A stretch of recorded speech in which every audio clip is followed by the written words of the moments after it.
Hey, how's it going? Welcome to another episode of Legendary Promo TV. This is Legendary Beats here. This has been brought to you by LegendaryBeatsOnline.com. Now, this topic, as you can see, is something different, a little special.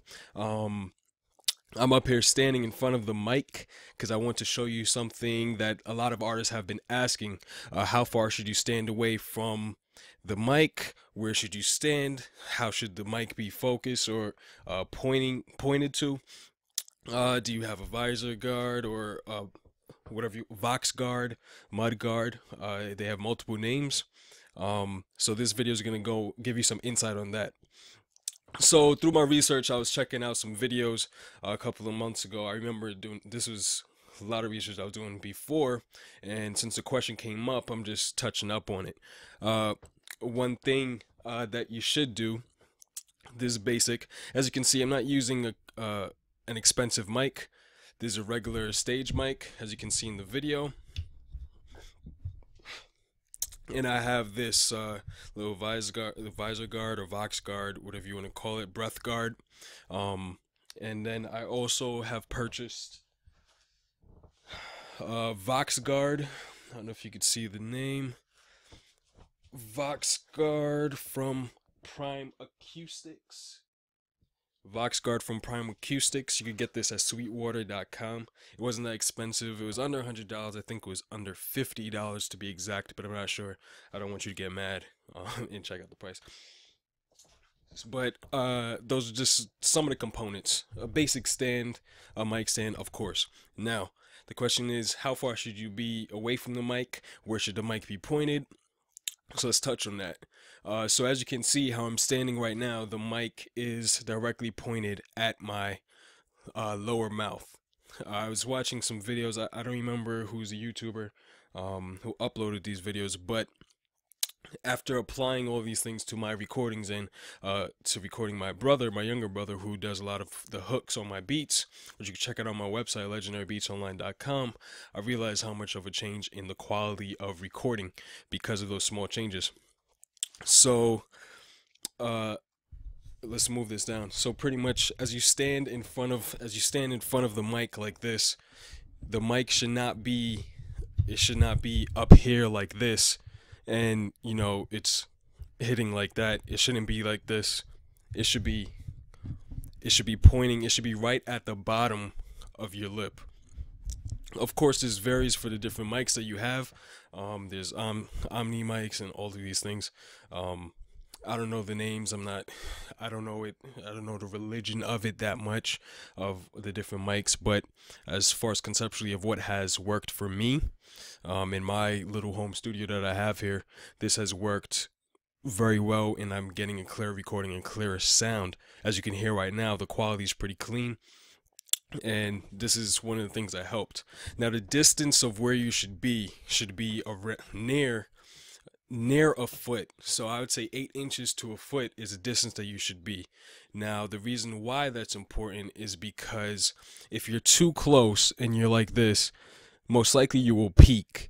Now, even if you control the audio on the audio interface before it hits your computer, the thing is you're still pushing in too loud of a frequency, too loud of a voice. Now, what happens when you now go and mix that? Now you have to flatten down the audio a lot. Not necessarily. Sometimes you do, sometimes you don't. But a good distance to be would be like this. Now, because also one thing is that some artists, when they sing or they rap or whatever they're spitting their bars, they move back and forth. So if I'm close like this and all of a sudden I go like this in halfway through the verse, you could hear you could hear the volume change as I'm distancing myself from the mic. So it's important that you have a basic distance like this, 8 to 12 inches. That way it gives me some room to move around. You can't really hear the volume change that much if I move around like this, but you could still hear me clearly. So now when you go to mix the audio, everything at least is still clean a little bit. So you could boost some things and not hurt the audio that much. You could take away some things and not hurt the audio that much. A good secret that I like to do is I like to, when I have my cousins come and record their tracks, I have the breath guard about 4 inches away, or sometimes even the full 8 inches away. So that way, if some artists like to rest their mouth on the breath guard or be close to it like this, at least you're already the correct distance away. So even if they move back a little bit, it's okay. It's not bothering. If they come up a little closer, it's not that bad. It doesn't get too loud. That's important. So pretty much that was pretty short. I mean, it's not a science really. It all depends on your room. It depends on the audio equipment that you're using. But a big thing that matters is your positioning. You could have the most expensive quality equipment in the world, but that doesn't mean that you know how to use it. I mean, this is, as I said, this is a basic stage mic. Most you know most open buildings have like if you ever went to a wedding or any open forum of some type, they usually have this regular stage mic. That's what I'm using to record. Currently my budget doesn't allow me to buy a new mic at this point in time, and this has been working great for me currently, through the audio interface that I'm using, which is a Scarlett 6i6. Yeah, and I'm not doing much of a gauge staging on the audio interface. It's actually maxed up a little bit. I think that's because how the mic is. But I'm not peaking. You can hear my voice clear. And so let's just go over what we learned today. It's pretty much you're standing right in front of the mic. The mic is pointing towards upwards towards the bottom of your lip, and you're standing directly in front of it. You're standing about 8 to 12 inches away. This way, if you were to move side to side a little bit, it doesn't bother how the audio is coming in. If I move back a little bit, it's not too bad. It's not too bad of a volume change.